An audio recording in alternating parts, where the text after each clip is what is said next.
नमस्कार प्यारे मित्रों, मेरे चैनल हिंदी क्लास 5B में आप सभी का स्वागत है। चैनल को सब्सक्राइब, लाइक और शेयर करें न भूलें। और इसी के साथ हम चलते हैं, तो चलिए देखते हैं मातृभूमि कविता के और अधिक प्रश्न। तो पहला प्रश्न है, मातृभूमि पाठ किस विधा में है? मातृभूमि पाठ कविता के विधा में है। आप सभी के लिए एक सुझाव देना चाहता हूँ कि सभी पाठों की विधा कौन से है ये मालूम कीजिए, क्योंकि 1 मार्च को वो फिक्स आता है कोई ना कोई एक. ಅದಕ್ಕಾಗಿ ಹೇಳೋದೇನೆಂದರೆ ಎಲ್ಲ ಪಾಠದ ವಿಧಗಳನ್ನು ನೀವು ನೋಡಿಕೊಳ್ಳಿ, ಎಲ್ಲರಿಗೂ ಹೇಳಬೇಕೆಂದರೆ.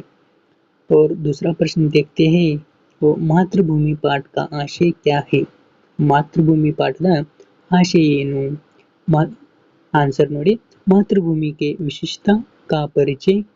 ಮತ್ತೆ ಎರಡನೇ ಪಾಯಿಂಟ್ ಅಂದ್ರೆ छात्रों के मन में देश प्रेम का भाव जगाना.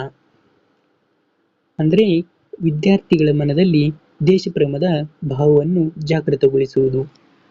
ಹಾಗೆ ತರನಾಗಿ तो भगवती चरण वर्मा का जन्म कब और कहाँ हुआ है? तो चलिए देखते हैं आंसर. भगवती चरण वर्मा का जन्म 30 अगस्त 1903 को उन्नाव जिले के शिपीपुर गांव में हुआ है. ಅಂದ್ರೆ ಭಗವತಿ ಚರಣ್ ಅವರ ಜನನ ಎಲ್ಲಿ ಮತ್ತು ಯಾವಾಗ ಆಯಿತೆಂದು ಕ್ವಶನ್ ಇದೆ. ಹಾಗೆ ಅದರ ಆನ್ಸರ್ ಬಂದ್ಬಿಟ್ಟು ಹೀಗಿದೆ. ಭಗವತಿ ಚರಣ್ ಅವರ ಜನನ 30 ಆಗಸ್ಟ್ 1903ರಲ್ಲಿ ಉನ್ನಾವ್ ಜಿಲ್ಲೆಯ ಶಫಿಪುರ್ ಎಂಬ ಊರಿನಲ್ಲಿ ಆಗಿದೆ ಎಂದು ನಾವು ಆನ್ಸರ್ ಬರೀಬೇಕು. ಹಾಗೆ चलिए देखते हैं चौथा प्रश्न. भगवती चरण वर्मा किस उपन्यास पर साहित्य अकादमी पुरस्कार मिला है? तो चलिए उसका आंसर देखते हैं. भगवती चरण वर्मा भूले बिसरे चित्र उपन्यास पर ಸಾಹಿತ್ಯ ಅಕಾಡೆಮಿ ಪುರಸ್ಕಾರ ಮಿಲಾ ಹೈ.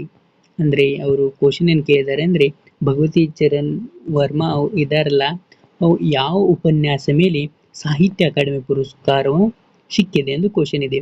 ಹಾಗೆ ಅದಕ್ಕೆ ಆನ್ಸರ್ ಬಂದ್ಬಿಟ್ಟು ಹೀಗಿದೆ.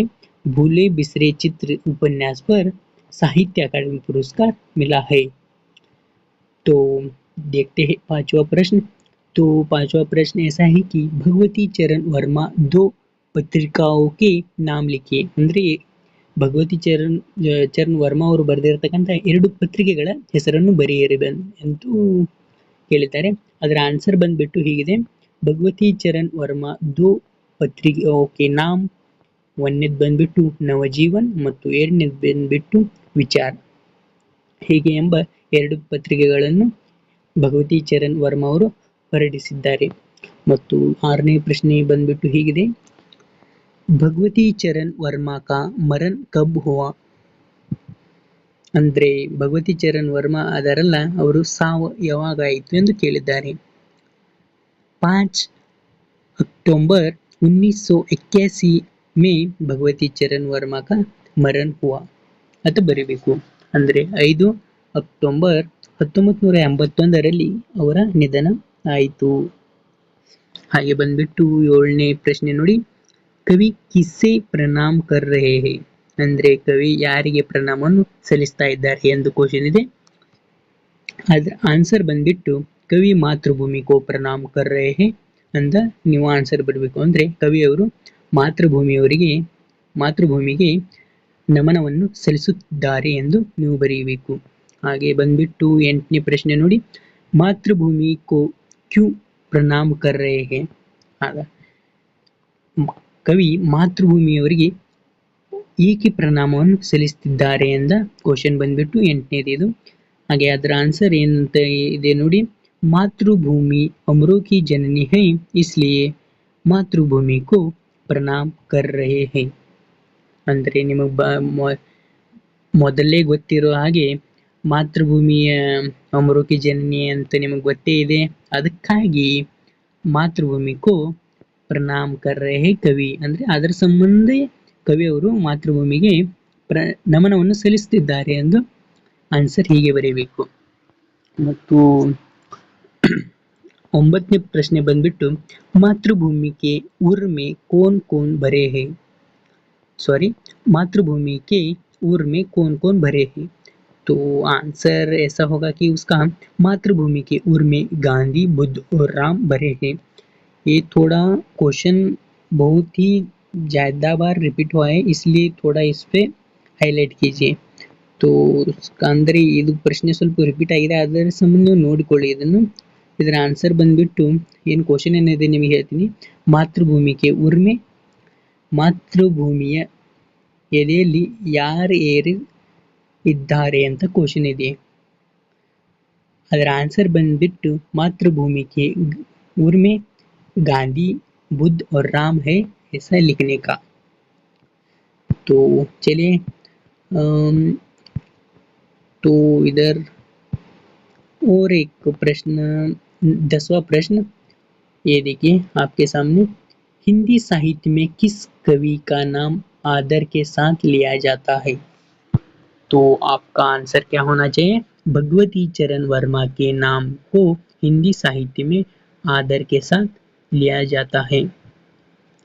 ये कविता का आशय में इसका आंसर है. तो उसी तरह ಅದು ಕ್ವಶನ್ ಬಂದ್ಬಿಟ್ಟು 11ನೇದು ಸ್ವಲ್ಪ ರಾಂಗ್ ಆಗಿದೆ. ಅದು ಹೀಗಾಗಬೇಕಿತ್ತು. ಪ್ರಸ್ತುತ ಕವಿತಾ ಮೇ ಕಿಸ್ಕಿ ಝಲಕ್ ದಿಖಾಯಿ ದೇತಿ ಹೈ. ಅಂದರೆ ಕವಿತಾ ಒಳಗೆ ಇದು ಕವಿತೆ ಇದೆಯಲ್ಲ, ಅದರಲ್ಲಿ ಎದರ ಝಲಕ್ ಪ್ರಕಾಶವನ್ನು ತೋರಿಸಲಾಗಿದೆ ಅಂತ ಕ್ವಶನ್ ಆಗಬೇಕಿತ್ತು. ಈಗ ಅದರ ಆನ್ಸರ್ ಬಂದ್ಬಿಟ್ಟು ಹೀಗಿರಬೇಕಿತ್ತು. ಪ್ರಸ್ತುತ ಕವಿತಾ ಮೇ ದೇಶ ಪ್ರೇಮ ಕಿ ಝಲಕ್ ದಿಖಾಯಿ ದೇತಿ ಹೈ. ಅಂದರೆ ದೇಶ ಪ್ರೇಮದ ಒಂದು ಝಲಕನ್ನು ಅಲ್ಲಿ ತೋರಿಸುತ್ತಿದೆ. ಹಾಗೆ ಬಂದ್ಬಿಟ್ಟು ಮುಂದೆ ಆ ನಂಬರ್ ಬಂದ್ಬಿಟ್ಟು ಚೇಂಜ್ ಆಗಿದೆ, ನೀವೇನು ಕನ್ಫ್ಯೂಸ್ ಮಾಡ್ಕೋಬೇಡಿ. ಅದು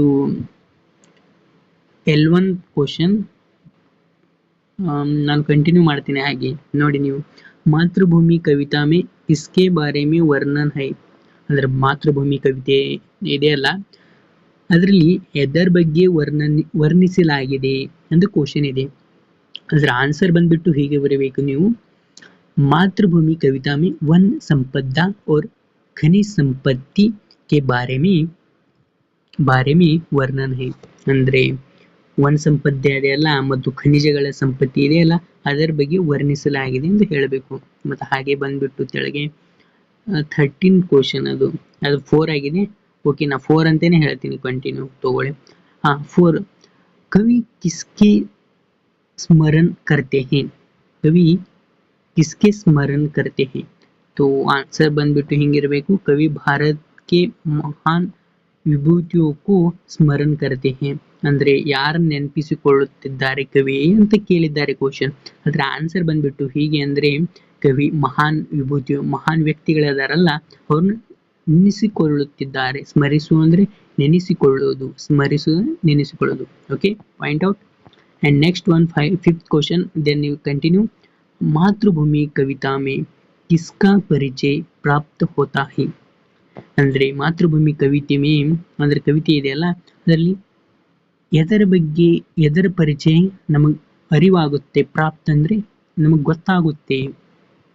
ಹಾಗೆ ಅದರ ಆನ್ಸರ್ ಬಂದ್ಬಿಟ್ಟು ಹೀಗಿರಬೇಕು. मातृभूमि कविता में भारत की महानता का ಪರಿಚಯ ಪ್ರಾಪ್ತ होता है. ಅಂದ್ರೆ ಭಾರತದ ಮಹಾನತೆಯ ಬಗ್ಗೆ ನಮಗೆ ಪರಿಚಯ ಅಂದ್ರೆ ಅರಿವು ಆಗುತ್ತೆ ಅಂತ ಅದರ ಆನ್ಸರ್ ಬಂದ್ಬಿಟ್ಟು. ಮತ್ತು ಹಾಗೆ 6ನೇ question, Bharat K Khet ಕೈಸೆ high? ಅಂದ್ರೆ ಭಾರತದ ಖೇತ್ ಅಂದ್ರೆ ಹೊಲ ಹೇಗಿವೆ ಅಂದ್ರೆ ಆನ್ಸರ್ ಬಿಟ್ಟು ಖೇತ್ ಸುಹಾನೆ ಹೈ. ಸುಹಾನೆ ಹಚ್ಚೆಸರು, ಸುಹಾನೆ ಗೊತ್ತಾಯ್ತಾ? ಸುಹಾನೆ ಅಂದ್ರೆ ಹಚ್ಚೆಸರು. ಹಾಗೆ 7ನೇದು ಕ್ವಶನ್ ನೋಡಿ, ಮಾತೃಭೂಮಿ ಕೆ ಅಂದರ್ ಕ್ಯಾ ಕ್ಯಾ ಭರಾ ಹೈ? ಅಂದ್ರೆ ಮಾತೃಭೂಮಿ ಒಳಗೆ ಏನೇನು ಅಡಗಿಕೊಂಡಿದೆ. ಭರ ಅಂದ್ರೆ ತುಂಬಿಕೊಳ್ಳುವುದು, ಭರ ಅಂದ್ರೆ ತುಂಬಿಕೊಳ್ಳುವುದು. ದೆನ್ ಅದರ ಆನ್ಸರ್ ಬಂದ್ಬಿಟ್ಟು ಹೀಗಿರುವುದು. ಭಾರತ್ ಮಾತೃಭೂಮಿ ಕೆ ಅಂದರ್ ಖನಿಜೋ ಕಾ ವ್ಯಾಪಕ ಧನ್ ಭರಾ ಹೈ. ಖನಿಜಗಳ ವ್ಯಾಪಕ ಅಂದ್ರೆ ಬಹಳಷ್ಟು, ಧನ್ ಅಂದ್ರೆ ಧನ್ ಸಂಪತ್ತ ಭರಾ ಹುವಾ ಹೈ, ಧನಗಳ ಸಂಪತ್ತಿಯನ್ನು ತುಂಬಿಕೊಂಡಿದೆ. तो नेक्स्ट वन 8th क्वेश्चन, सुख संपत्ति धनधाम को माँ कैसे बांट रही है? ಏನಂತ ಕೇಳಿದಾರೆ ನೋಡಿ. ಸುಖ ಮತ್ತು ಸಂಪತ್ತಿ ಇದೆಯಲ್ಲ ಮತ್ತು ಧನಧಾಮ, ಅದನ್ನು ताई माँ कैसे बांट रही, माँ ಅಂದ್ರೆ ताई, सुख संपत्ति और धन, धन मतलब पैसा, धाम मतलब घर, ये कैसे बांट रही है।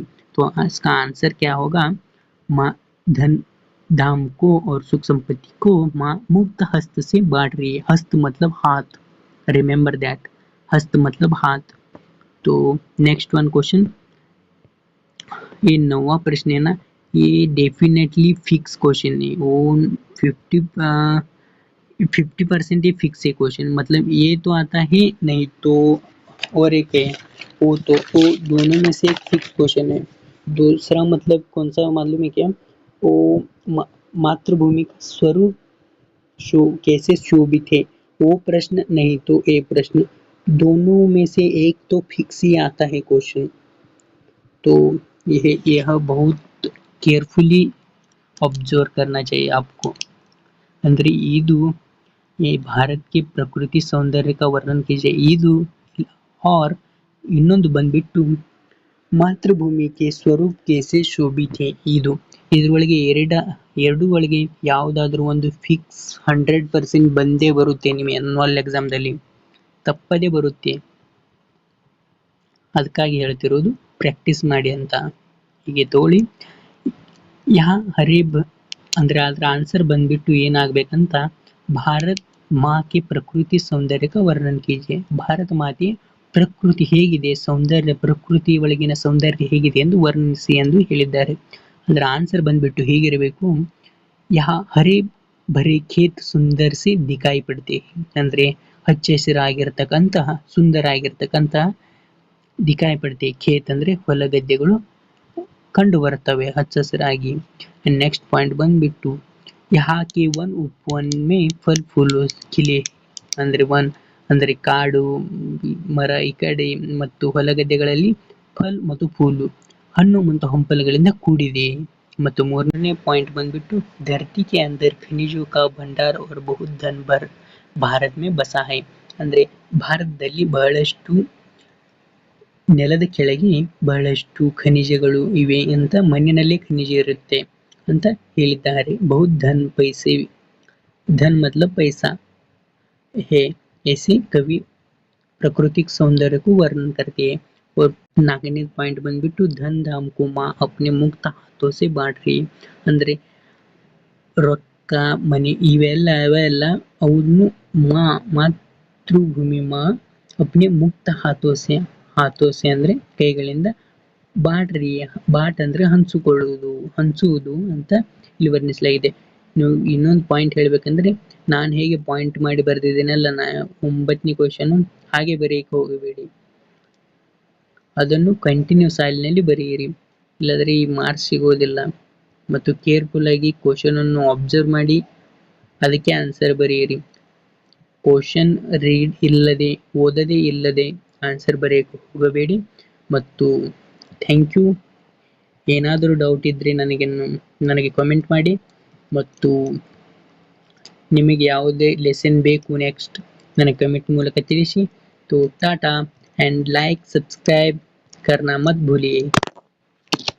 Thank you, bye.